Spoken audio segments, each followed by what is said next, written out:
Good morning, everybody, and welcome back to Coffee with Craig. We very much appreciate you guys tuning in. It's going to be a little bit of a short one because I got to head over to the California State Capitol. There's a number of bills that are taking place that are going to be up this morning, so I got to be suited and booted and ready to fight the fight. You guys know how it is.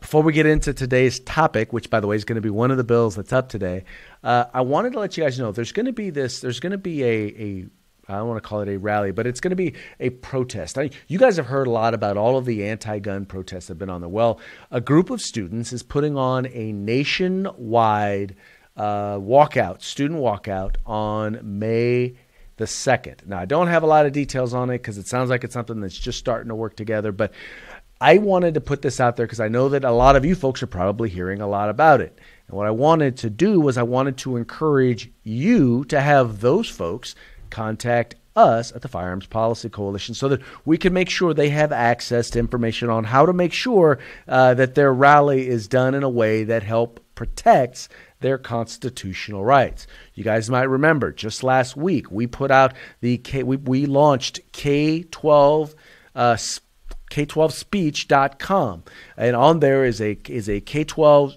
pro-gun speech guide that can be utilized by parents and by students, by teachers, or by school districts in order to help make sure that the constitutional rights of your students, of your children, are protected in the event that you want to do events like this or not participate in anti-gun events.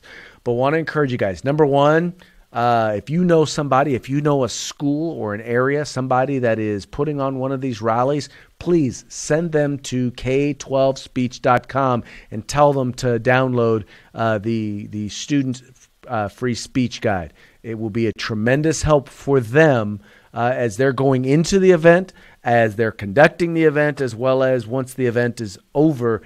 Should they need some level of support, or there's something go on that shouldn't go on, there's some important steps that they want to make sure that they take. And also let us know, if we can, we'll help letting people know what's going on in their area. So please let us know. So that, from what I understand, May 2nd is the day. Students are going to be walking out for 16 minutes. You're not going to hear it in the mainstream media because they're not writing about it. I saw it in an article on AmmoLand, but make sure you guys help get the word out. Make sure if you know any students who are interested in doing this at their school, get them plugged in. All right, because it's important. It's vitally important that we promote free speech amongst our young people. Now, on that note, there's a bill that's up today, and I did it yesterday as a battle of the day, and I really wanted to cover this bill in a little bit more detail today. It is a bill that is by Senator John Moorlach. Now, Senator John Moorlach, although I have to admit he's never actually carried a pro-gun bill, he's generally been a reliable vote when it comes to the Second Amendment. All that having been said, he's carrying a bill that, in talking with his staff, is really kind of emanated out of a lot of the issues that have taken place at some of the Trump rallies or some of the conservative rallies where Antifa or protesters have brought all sorts of manner of stuff and basically sought to induce violence at these particular events. And so he wanted to get together and he wanted to have a discussion on how we address the issue of the heckler's veto. This is where the Antifa folks and the left-wingers have basically decided that, well, we're going to make sure that people with whom we disagree don't have an opportunity to speak. We're going to do so by threatening them with violence. And so his answer to this problem was to introduce a bill, Senate Bill 1099. And in Senate Bill 1099, there are a number of items which are banned from being brought to protests. Now, the number one issue that we have with the bill is that it makes it so that even if you have a concealed carry permit, you are not allowed to be armed at a gathering or a rally or a protest. even if you have a concealed carry permit, you forfeit your rights, because under this bill there is no exemption for those with the CCW. But that's not the only thing. I mean, this thing goes as far as to ban things like, catapults. Yes, catapults is one of the things that is forbidden underneath this bill. Here's a couple of the other things. Bear repellent, wrist rockets, water balloons, protest signs that cannot be folded up, meaning if they're too thick and can potentially be used to hit somebody, then you're not allowed to utilize them. Wood, pipe, chain, bricks, or just about any material that can be picked up or thrown, as well as super soakers. Now,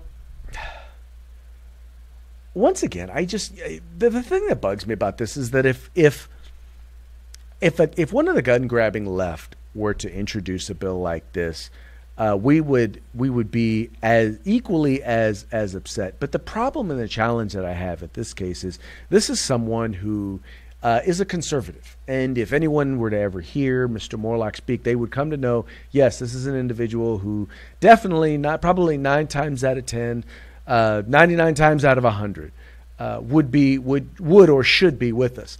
The problem is that when we get caught up in the emotions of some events, like in these particular rallies, then sometimes we as conservatives can get caught up in the infringement of civil rights, right? And that's the thing where we really have to be careful, because let us not forget, it was a Republican who passed and signed into law the Mulford Act here in the state of California. Ronald Reagan, that's right, Ronald Reagan was a Republican who supported gun control.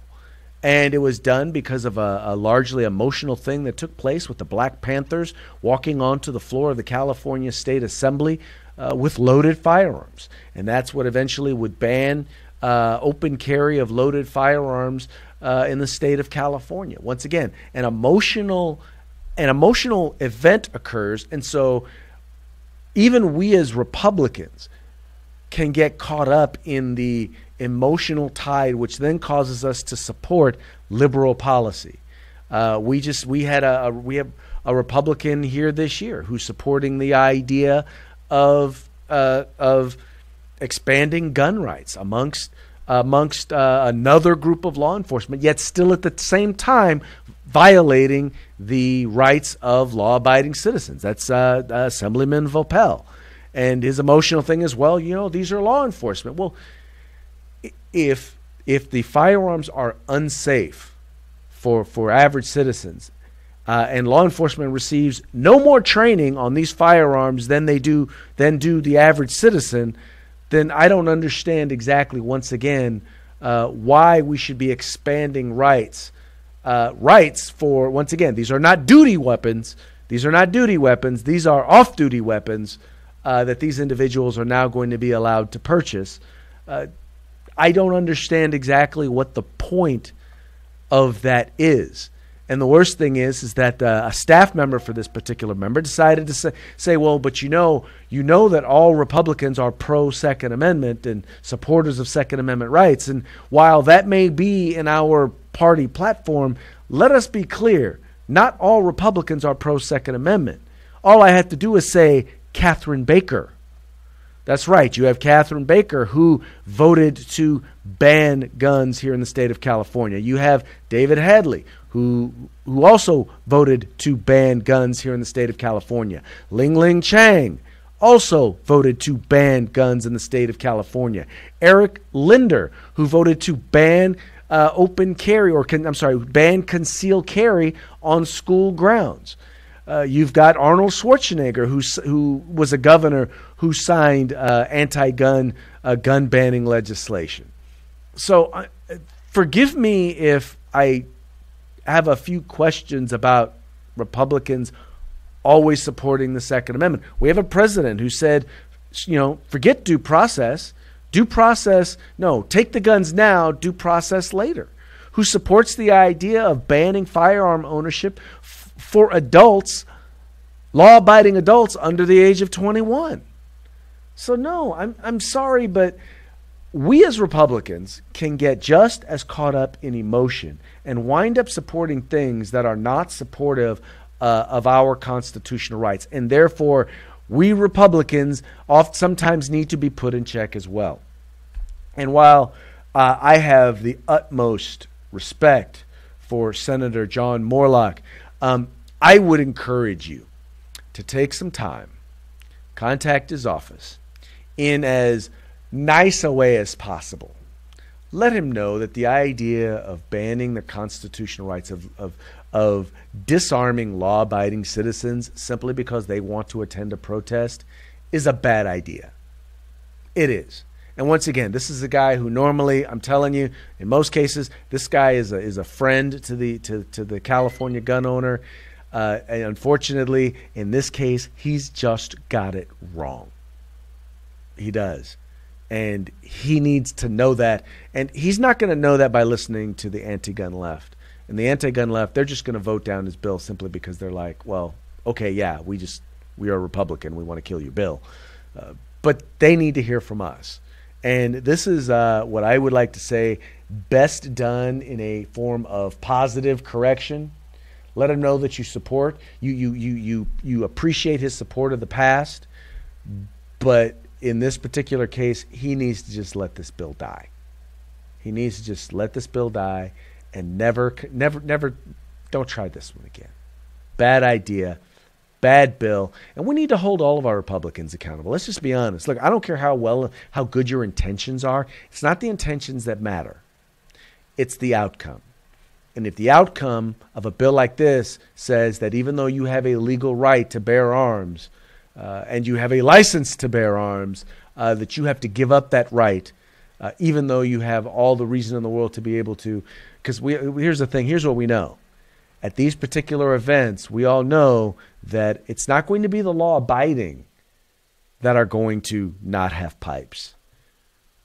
Let me clarify. It's only going to be the law-abiding who are not going to have weapons, who are not going to have bricks, who are not going to have super soakers. We know that only the law-abiding are going to follow this law, but we also know that the not law-abiding, that the Antifa folks, the very folks that Mr. Moorlach claims he wants to make sure don't get a chance to have their heckler's veto, they're going to be there, and they're going to break the law. And they are going to have their heckler's veto. And therefore, it's incumbent upon us amongst our policymakers, to not disarm individuals who seek nothing more than to be able to express their First Amendment constitutional right to peaceably assemble, but also their fundamental human right to be able to defend themselves, including their constitutional right to bear arms. Just saying, Mr. Moorlach, normally I'm with you, but today, not so much. Anyway, folks, that's going to be it for today's Coffee with Craig. Thank you so much for tuning in, and thank you so much for liking and sharing these videos, telling your friends about the Firearms Policy Coalition. We are the home in the fight for civil rights. Remember, you got to use them or you're going to lose them. We'll talk to you later. If you like our videos, follow, subscribe, like, and share.